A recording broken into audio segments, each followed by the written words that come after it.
저는 정치를 시작하면서 누구나 존중받고 또 꿈을 꿈꾸는 또 희망이 살아있고 더불어 행복한 여수 시민을 만들어 보자고 해서 정치를 시작했습니다.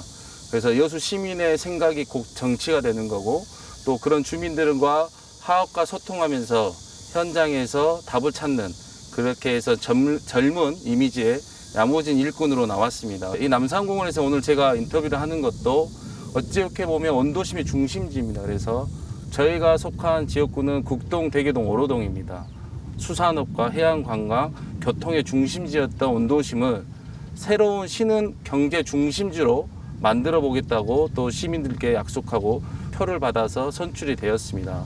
그래서 우선적으로 저는 이 남산공원을 어찌됐든 시민과 관광객이 공유할 수 있는 공간으로서 가장 공간의 활용 가치를 높일 수 있게끔 만들려고 노력을 했습니다.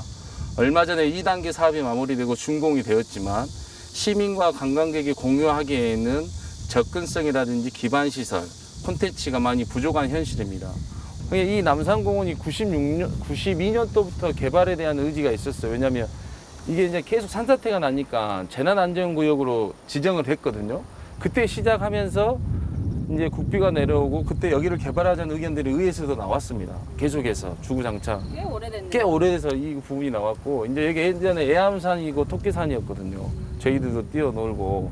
근데 이도 보시다시피 너무 좋잖아요. 너무 좋은데 주민들은 여기에 뭘 많이 하자고 욕심내는 게 아니고 기본적으로 저희가 미술관도 이쪽 있다 하자 그랬어요. 근데 여론조사를 통해서 저쪽이 맞다면 저쪽 가는 건데 저는 여론조사는 정책을 결정하는 데 있어서 이 참고자료지 그게 정책 결정의 방향을 잡는 건 아니거든요. 그렇죠. 그럼 여기 이렇게 하고 여기 그 시장님 말씀대로 우리 정기명 시장님이 문화예술 랜드마크로 하신다 했지 않습니까? 근데 불구하고 사생대 버스킹 몇 번 한 게 문화예술 랜드마크라고 하시는 거예요. 그리고 제가 시장질을 할 때도 그랬어요.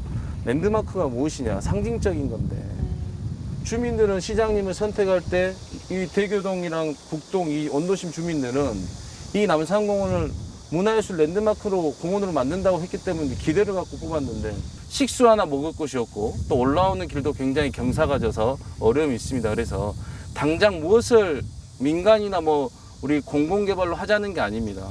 여러 가지 아이디어를 내서 여기가 새로운 공간으로서 여수의 명소가 될 수 있는 곳을 만들자는 것이고 저희 지역은 항만과 어항이 같이 공존하고 있어서 제가 계속해서 주장한 것들은 작년에 해수부에서 여수항 종합개발계획 용역을 했습니다.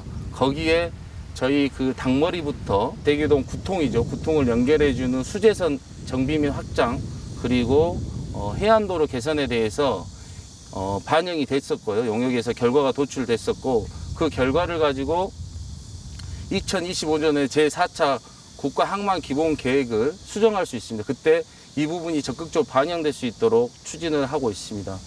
이것은 뭐 저 혼자만의 일이 아니고 지역에 있는 정치인들과 다 손을 잡고 열심히 추진을 해야지만 우리 국동항에 대한 활성화 방안도 저는 나올 거라고 생각하고 있습니다. 아까 남산공원도 말씀드렸다시피 이게 관광으로서의 더 높은 공간의 가치를 만들 수 있도록 노력하고 있고요. 이제 국동 도시재생을 시작하면서 가장 생활 여건이 취약한 지역이 대교동입니다. 그래서 2022년부터 해서 샛들 사업이라는 사업이 만들어지고 있었습니다. 그것은 뭐냐면 도시재생 사업을 공모하기 전에 기반 시설을 만들어야 됩니다. 그래서 이 취약 시설입니다. 전주 여건이 취약한 지역이라 해서 대교동은 하수도 정비 사업도 아직 추진이 안 돼 있었고 도시가스도 공급되지 않는 지역이 굉장히 많았기 때문에 이 지역을 공모를 해주라고 관련 부서와 협의를 해서 남산지구가 선정이 되었습니다. 그래서 지역민들의 정주 여건 개선에 대한 부분들을 적극적으로 시가 연계 사업을 통해서 반영이 될 겁니다. 그러다 보니까 저희들이 그 대교동에 도시가스 공급이 안 됐던 10통, 12통, 11통, 13통까지 2년 안에 공급이 다 완료가 되고 있습니다. 지금 올해까지 하면 이제 10통, 대교동 10통 무지개 아파트까지 공급이 되고 있습니다.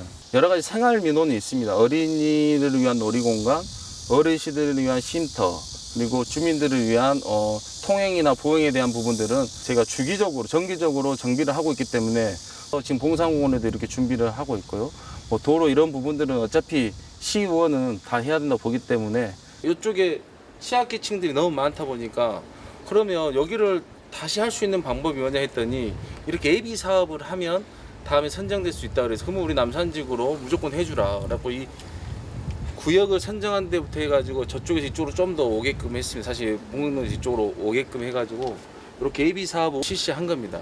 그래서 그게 기반이 돼서 그 사업 중에 이제 가로환경, 뭐 생활암신거리, 공동화장실, 주택 정비, 뭐 스레트 지붕 없애는 이런 것들이 다 진행이 될 수 있었던 것들입니다.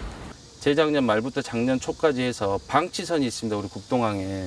사실 방치선은 개인 자산이기 때문에 함부로 처리하기가 굉장히 어렵습니다.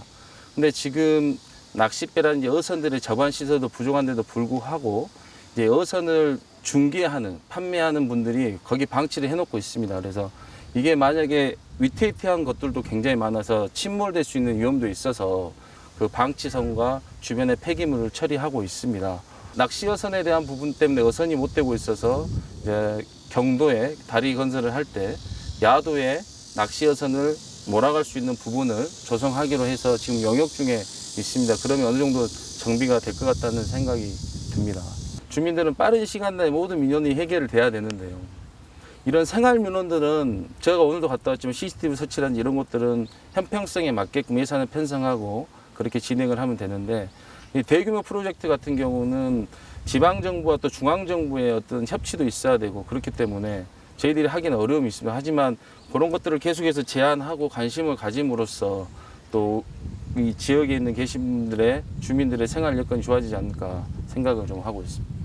또 저 개인적으로는 제가 사실은 국동 캠퍼스의 의대 유치를 계속해서 얘기하고 논의하고 있습니다만은 정부 방침이 바뀌다 보니까 그 주장 끝까지 펼칠 수는 없는 것 같습니다. 하지만 순천대든 목포대든 유치가 돼도 저희들은 통합 당시에 저희들에게 해주겠다는 약속을 요구할 것이고 만약 순천대 유치가 된들 여수의 병원을 유치할 수 있도록 끝까지 최선을 다하고 싶습니다. 지역의 주민들이 제가 이렇게 정치 활동을 할 수 있는 가장 든든한 버팀목입니다. 그분들이 저를 선택해 주신 만큼 주민들과 항상 소통하면서 다양한 방법으로 주민들의 의견을 청취하고 또 그 의견 청취에 대해서 정확히 피드백을 줄 수 있는 그런 정치인이 되고 싶습니다. 작은 일에도 기다리지 않고 어찌됐든 결과물을 들을 수 있는 그런 시민들 그리고 정치인들과 거리감 없이 아들 손자처럼 편하게 소통할 수 있는 시민에게 행복으로 다가갈 수 있도록 최선을 다하겠습니다.